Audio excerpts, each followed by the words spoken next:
அன்பான நேயர்களுக்கு அன்பு வணக்கங்கள். இப்பொழுது பதிவில் பார்த்தீங்கன்னா ஒரு விளக்க முறை தரேன். எல்லாருக்குமே கஷ்டம் வருது, தொழில் முடக்கம், வீட்டில் நிம்மதி இல்லை அப்படியான்னு எங்கேருந்து ஸ்டார்ட் ஆகுதுன்னு தெரிஞ்சுக்கினீங்கன்னா உங்கள் வீடை நீங்கள் பாதுகாக்கலாம். எந்த பிரச்சனை இருந்தாலும் சில பேர் சொல்லுவாங்க, வீட்டை விட்டு வெளியே வந்தால் நிம்மதியாகிற மாதிரி இருக்குது அப்படின்வாங்க. வீட்டுக்குள்ளே போனாவே பிரச்சனை நடக்குது அப்படின்னு சொல்லுவாங்க.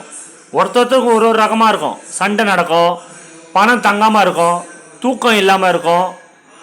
என்னடா வாழ்க்கையில் அப்படின்ற மாதிரி ஏகப்பட்ட பொருள்லாம் வீட்டை விட்டு வெளியே போகும். ஜொல்லாக இருந்தாலும் சரி, வீட்டு பத்திரமா இருந்தாலும் சரி, உங்களோட ஜாதகம் பண்ணாது. நல்லா ஒன்று புரிஞ்சுக்கோங்க, ஜாதகம் 100% பண்ணாது.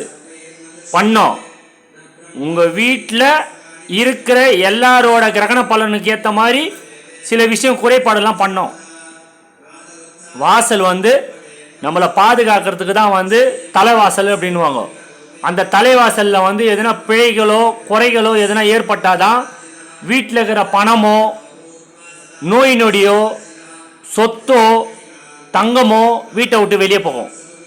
சண்டை சச்சரவு வரும். நல்லா நோட் பண்ணி பாருங்க.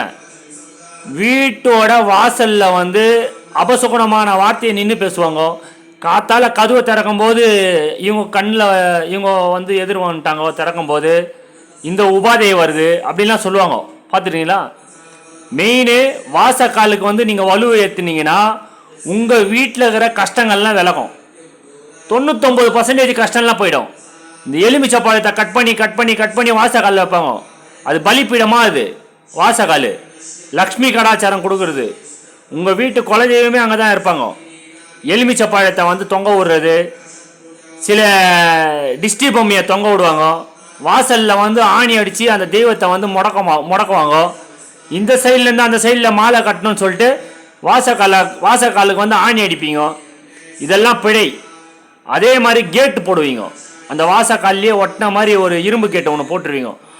கேட்டு போட்டால் காரணம் என்னடான்னா தெய்வம் வீட்டுக்குள்ளே வராது, கெட்ட சக்தி வரும். வாசக்கால்லையே நின்றுக்கின்னு தலை வாருவாங்க. சில பேர் கண்ணாடி மாட்டுவாங்க. இதெல்லாம் வீட்டுக்கு அந்த வாசக்காலில் இருக்கிற சக்தியெல்லாம் போக வைக்கிறது.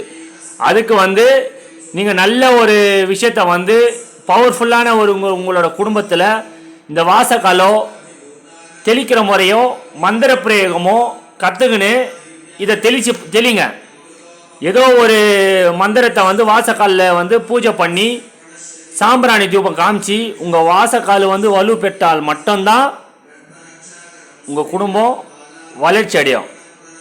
இல்லை அப்படின்னு சொல்லிட்டா கஷ்டத்து மேலே கஷ்டம் வரும். இந்த மாதிரி ஒரு விஷயத்த கற்றுக்கணும், எங்கள் வீடு வலு பெறணும், எந்த ஒரு கெட்ட சக்தியும் வரக்கூடாது அப்படின்னு சொன்னீங்கன்னா இந்த பயிற்சியில் வகுப்பில் கலந்துக்கலாம். இதில் என்னென்ன நன்மை கிடைக்கும்? லக்ஷ்மி கடாச்சாரம் கிடைக்கும், வீட்டில் துர்தேவதைகள் போகும், நோயிலேருந்து விலகலாம், கடன் பிரச்சனை விலகும், வாடகை வீடோ சொந்த வீடோ அதுலேருந்து நீங்கள் மீளலாம். இந்த மாதிரி கண்டினியூவாக பண்ணணும். தீர்த்தத்தை தெளிக்கணும். தெளிச்சுனே வரும்போது தடைகள் எல்லாம் உடையும்.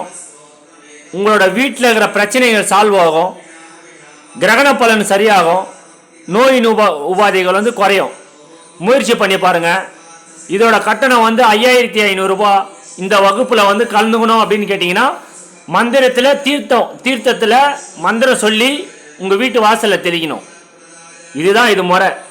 இதை பண்ணி பார்க்கும்போது உங்கள் வீட்டில் லக்ஷ்மி கடாச்சாரம் கிடைக்கும். முயற்சி பண்ணி பாருங்கள். இது ஒரு மந்திர பிரயோக முறை.